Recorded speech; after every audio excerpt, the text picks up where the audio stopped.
Hello everyone, welcome back. This is Rohit Semwal. तो बहुत सारे लोगों को ना अब जो नया जेम पे नया बिट डैशबोर्ड अपडेट हुआ है उसमें प्रॉब्लम आ रही है। बहुत सारे लोगों को बिट सर्च करने में प्रॉब्लम आ रही है। बहुत सारे लोगों को अपनी बिट्स वो लोग फाइंड ही नहीं कर पा रहे हैं। लोगों के क्वेश्चन ये है कि सर लॉग आउट करके तो हमें बिट दिख रही है बट पार्टिसिपेट का ऑप्शन नहीं आ रहा, और जब लॉग इन करने के बाद हम बिट के अंदर जा रहे हैं या बिट पार्टिसिपेट करने जा रहे हैं तो हमें वो बिड ही नहीं मिल रही। और खासकर जो ये प्रॉब्लम आ रही है वो कस्टम बिड में बहुत ही ज्यादा आ रही है। लोगों को कस्टम बिड मिल ही नहीं रही या फिर बीओक्यू बिड पार्टिसिपेट करने में लोगों को बहुत ज्यादा प्रॉब्लम आ रही है। तो इस वीडियो में ना हम लोग सीखेंगे कि जेम पे जो नया बिड डैशबोर्ड अपडेट हुआ है वो किस तरीके से वर्क करता है, किस तरीके से आप हर एक बिड जेम पे सर्च कर सकते हो लॉग इन करने के बाद, चाहे वो प्रोडक्ट है, चाहे सर्विसेज है, चाहे कस्टम बिड है या बीओक्यू बिड है। पहले क्या होता था ना, एक पुराने वर्जन का भी वहां पे ऑप्शन आता था, नोटिफिकेशन ऊपर ब्लिंक करते रहता था कि अगर आपको पुराना वर्जन के थ्रू अगर बिड लोकेट करनी है तो आप कर सकते हो। और मुझे लगता है वो बहुत इजी था, लोग इजीली कर पा रहे थे। अब क्योंकि ये नया डैशबोर्ड अपडेट हो गया है और लॉगिन करने के बाद वो पुराने डैशबोर्ड का जो ऑप्शन है वो जेम ने बिल्कुल ही फिनिश कर दिया है, तो अब आपको इसी पे वर्क करना पड़ेगा। तो आइए समझते हैं कि ये जो नया बिड डैशबोर्ड है जेम पे किस तरीके से वर्क करता है। तो फ्रेंड्स, मैंने लॉगिन कर लिया अपनी जेम प्रोफाइल पे। लॉगिन करने के बाद हम लोग चलते हैं बिड सेक्शन पे। तो साथ ही में ना मैंने एक और टैब खोल रखी है जहाँ पे मैंने लॉगिन नहीं किया है और बिड सेक्शन को ओपन कर रखा है। तो समझते हैं कि किस तरीके से आपको जो नया बिड डैशबोर्ड है वो यूज करना है, किस तरीके से आप जो अपनी बिड्स हैं वो गवर्नमेंट ई मार्केट प्लेस पे नए डैशबोर्ड में किस तरीके से सर्च कर सकते हो। तो लॉगिन करने के बाद ना कुछ इस तरीके से आपको बिड डैशबोर्ड देखने को मिल रहा है। पहले यहाँ पे ऊपर यहाँ पे ऑप्शन आता था कि click here if you want to open old bid dashboard. तो वो अभी जेम ने हटा दिया है और अब खाली नया ही डैशबोर्ड आपको देखने को मिलता है, और यही आपको नई जो पार्टिसिपेट करनी है बिड किसी भी टाइप की, वो आपको इसी डैशबोर्ड से अब पार्टिसिपेट करनी होगी। तो लॉगिन करने के बाद ना इंटरफेस चेंज है, ये लोगों ने पहले भी देखा था कि ये काफी टाइम पहले इंप्लीमेंट हो गया था। बट जेम ने पैरेलली आपको पुराना डैशबोर्ड भी ऑप्शन में दे रखा था कि आप उसे भी यूज कर सकते हैं, बट अब वो प्रॉपरली उसे बंद कर दिया गया है। अब आपको नए डैशबोर्ड के थ्रू ही अपना जो जेम पे वर्किंग है वो कंटिन्यू करना है।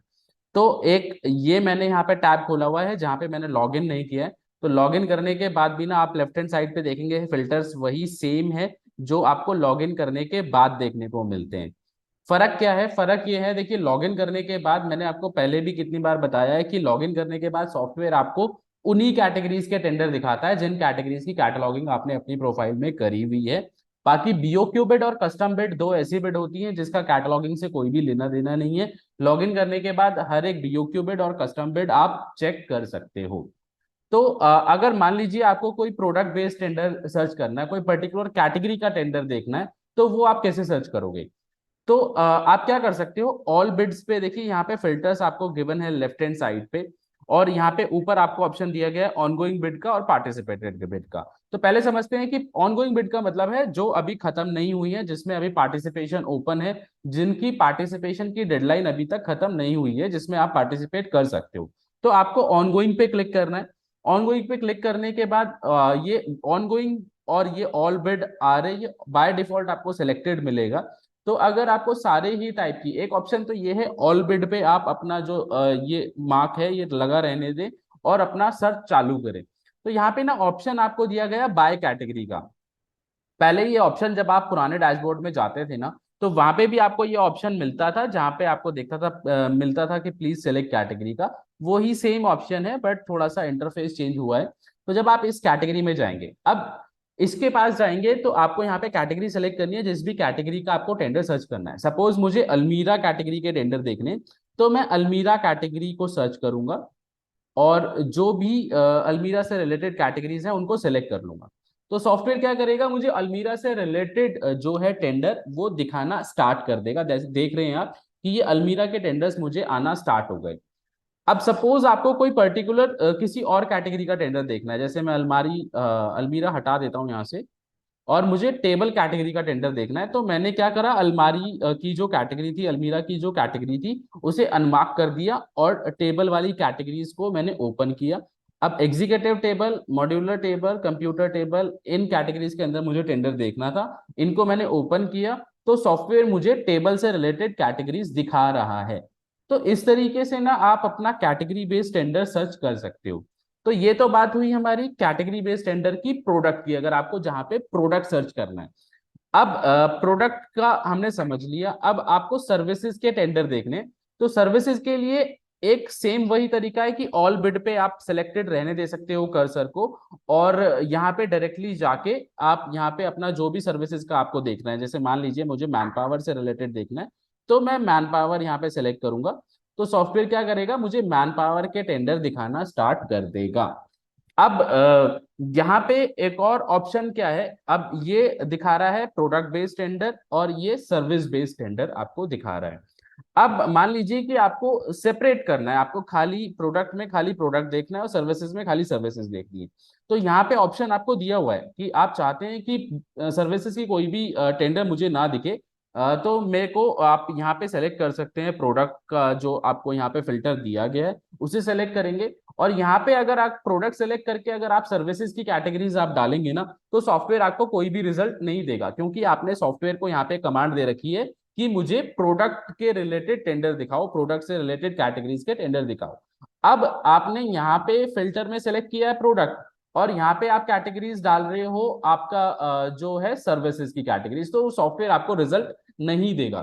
तो आपको क्या करना है, इसे या तो आपको ये सर्विसेज की कैटेगरीज हटानी है और यहाँ पे प्रोडक्ट की कैटेगरी सेलेक्ट करनी है, जैसे अलमीरा।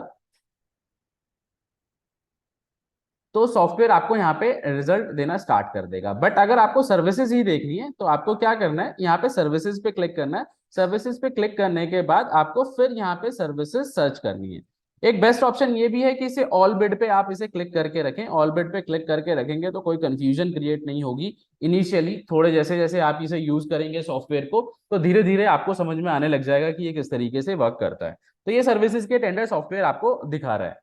अब बिट टू आर अगर आपको देखना है तो बिट टू आर आपको यहाँ पे देखने को मिलेगा। Again it is subjective to categories you have selected here, मतलब आपने जो भी कैटेगरीज यहाँ पे सिलेक्ट कर रखी है उससे रिलेटेड ही सॉफ्टवेयर आपको रिजल्ट देने वाला है। तो अगर आपको चाहे प्रोडक्ट देखना है, चाहे सर्विसेज देखना है, चाहे बिट टू आर देखना है, आपको पहले यहाँ पे जाके कैटेगरी में जाके उस पर्टिकुलर कैटेगरी को सिलेक्ट करना पड़ेगा, तभी सॉफ्टवेयर आपको वो रिजल्ट दिखाएगा, चाहे वो बिट टू आर हो, चाहे प्रोडक्ट बेस्ड टेंडर हो, चाहे सर्विस बेस्ड टेंडर हो।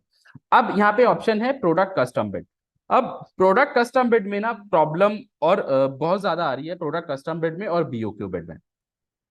प्रॉब्लम क्या आ रही है, अब जब मैं यहाँ पे कस्टम बिड सेलेक्ट करता हूँ ना लॉग आउट करने के बाद, तो डायरेक्टली जब मैं यहाँ पे कस्टम बिड सेलेक्ट करता हूँ तो सॉफ्टवेयर मुझे कस्टम बिड के टेंडर्स दिखाना स्टार्ट कर देता है। बट चेंज क्या है, चेंज डिफरेंस क्या है, चेंज क्या है, जब मैं यहाँ पे सेलेक्ट करता हूँ तो नहीं दिखा रहा। अब लोगों को प्रॉब्लम क्या आ रही है, मान लीजिए हम ये कस्टम बिड का टेंडर जो टेंडर नंबर है इसे कॉपी कर लेते हैं, और मुझे ये टेंडर अपने प्रोफाइल में देखना है लॉगिन करने के बाद। अब लॉगिन करने के बाद मुझे ये टेंडर देखना है, तो पहले क्या होता था, आप कस्टम बिड वाले सेक्शन में जाते थे और डायरेक्टली इस बिड नंबर को डालते थे तो वो टेंडर आ जाता था। अब इसमें प्रॉब्लम क्या हो रही है कि कस्टम बिड लोग सर्च नहीं कर पा रहे। क्यों नहीं कर पा रहे, अब यहाँ पे भी एक कैच है। यहाँ पे आपको अगर कस्टम बिड सर्च करनी है तो आपको क्या करना है, इस कैटेगरी में जाना है दोबारा से, और यहाँ पे जहाँ पे कैटेगरी सेलेक्ट करने का ऑप्शन है और यहाँ पे कस्टम टाइप करना है। कस्टम टाइप करने के बाद आपको यहाँ पे डालना है कस्टम आइटम प्रोडक्ट से रिलेटेड, आपको एक ऑप्शन दिखा होगा, वो आपको सिलेक्ट करना है। उसके बाद आपको जो अपना कस्टम बिड नंबर है वो आपको यहाँ पे डाल के सर्च करना है।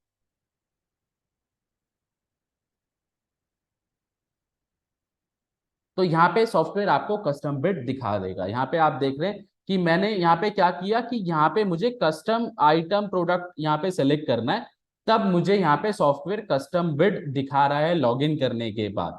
पहले क्या होता था, पुराने डैशबोर्ड में आपको कोई भी कैटेगरी सेलेक्ट करने की जरूरत नहीं होती थी जब आप कस्टम बिड या फिर बीओक्यू बिड सर्च करते थे। बट यहाँ पे अगर आपको कस्टम बिड सर्च करनी है तो आपको पहले बाय कैटेगरी में जाके कस्टम वाले इस ऑप्शन को सिलेक्ट करना पड़ेगा, और फिर आपको कस्टम बिड नंबर डालना है, तो आपको इजीली बिड लोकेट हो जाएगी। सेम इसी तरीके से अगर आप कोई सर्विसेज का कस्टम बिड सर्च कर रहे हो तो सर्विसेज के कस्टम बिड के लिए आपको यहाँ पे कस्टम बिड फॉर सर्विसेज को ऑप्शन को सेलेक्ट करना है, तब सॉफ्टवेयर आपको कस्टम बिड जो है सर्विसेज से रिलेटेड है वो दिखाएगा। बट ध्यान रखिएगा, सर्विसेज की कस्टम बिड आपको तभी देखने को मिलती है लॉगिन करने के बाद, जब आपने कस्टम सर्विसेज का कैटलॉग अपनी प्रोफाइल में प्रिपेयर कर रखा हो। तो वो आप इजीली कर सकते हो, सर्विसेज वाले सेक्शन में जाओगे, ऐड न्यू ऑफरिंग करोगे, कस्टम सर्विसेज का ऑप्शन सेलेक्ट करोगे और उसे लिस्ट इजीली कर सकते हो।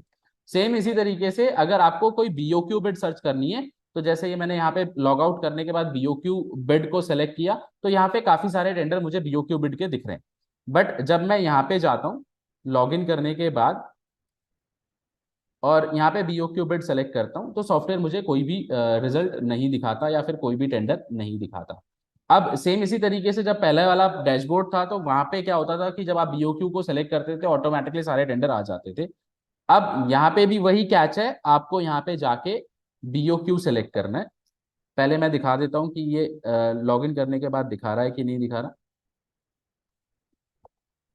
ये मैंने लॉग आउट करके एक बिड नंबर को पिक किया और मैं इसे यहाँ पे डालता हूँ और बीओक्यू मैंने सेलेक्ट किया हुआ है, तो ये मुझे रिजल्ट नहीं दिखा रहा। या फिर मैं ऑल बिड में भी सर्च करूंगा ना, तो ये मुझे रिजल्ट नहीं दिखाता सॉफ्टवेयर।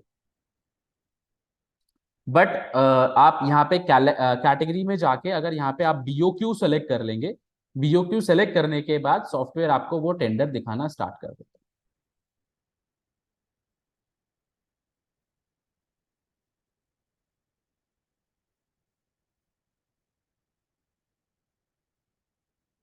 ओके, ये इसलिए नहीं दिखा रहा, हो सकता है 11 बजे का इसका टाइम हो, 11 बज चुके हैं, तो इसकी डेडलाइन खत्म हो गई। कोई दूसरा टेंडर देख लेते हैं हम लोग, जैसे ये है।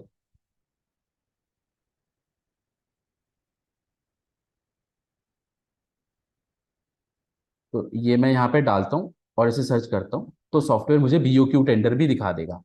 तो समझने वाली बात क्या है, समझने वाली बात यह है कि आप बाय कैटेगरी में जाके ना आपको वो कैटेगरी को सिलेक्ट करना है। बीओक्यू सर्च कर रहे हैं तो बीओक्यू वाले जो सेक्शन है या बीओक्यू वाली जो कैटेगरी है उसे सेलेक्ट करना है। कस्टम बिड सर्च कर रहे हैं तो कस्टम बिड वाली कैटेगरी को सिलेक्ट करना है, तब आप उस बिड को लोकेट कर पाएंगे। सेम इसी तरीके से अगर आपको पार्टिसिपेटेड बिड्स देखनी है, तो आप पार्टिसिपेटेड बिड्स में जाके आप जितने भी टेंडर आपने पार्टिसिपेट करें वो आप यहाँ पे जाके चेक कर सकते हैं। यहाँ पे आपको कैटेगरी सेलेक्ट करने की जरूरत नहीं है, यहाँ पे सॉफ्टवेयर आपको दिखा देगा जो भी टेंडर आपने पार्टिसिपेट करे हैं, वो आप अंदर जाके उनके रिजल्ट चेक कर सकते हैं। तो इस तरीके से आपको जो है अपने जो बिड्स हैं जो आप लोकेट नहीं कर पा रहे हैं, कुछ लोग तो सर्च करेंगे तो आपको इजीली मिल जाएगी। तो कुछ इस तरीके से लॉगिन करने के बाद आप लोगों को अपनी अपनी बिड सर्च करनी है। इजीली आप कर सकते हो, बट सही प्रोसेस आपको फॉलो करना है, तो कोई भी दिक्कत आपको नहीं होगी किसी भी तरीके की बिड को पार्टिसिपेट करने के लिए। किसी तरीके की कोई भी दिक्कत है आपको, जेम से रिलेटेड कोई भी प्रॉब्लम आप फेस कर रहे हैं, आप मुझे मेल करके बता सकते हैं या फिर कमेंट करके बता सकते हैं। मैं ट्राई करूंगा जल्द से जल्द उस टॉपिक पे आप लोगों के लिए वीडियो लेके आ पाऊं और आपको हेल्प कर पाऊं। जल्दी ही हम लोग जितना भी फंक्शनैलिटीज जेम पे अपडेट हुआ है या फिर जो भी इंटरफेस चेंज हुआ है, हर एक टॉपिक पे एक नई वीडियो बनाने की मैं कोशिश करूंगा और जल्दी आप लोगों के साथ शेयर करूंगा। इस तरीके की वीडियो आप लोगों तक पहुंचती रहे, चैनल को सब्सक्राइब करिए। Thank you so much.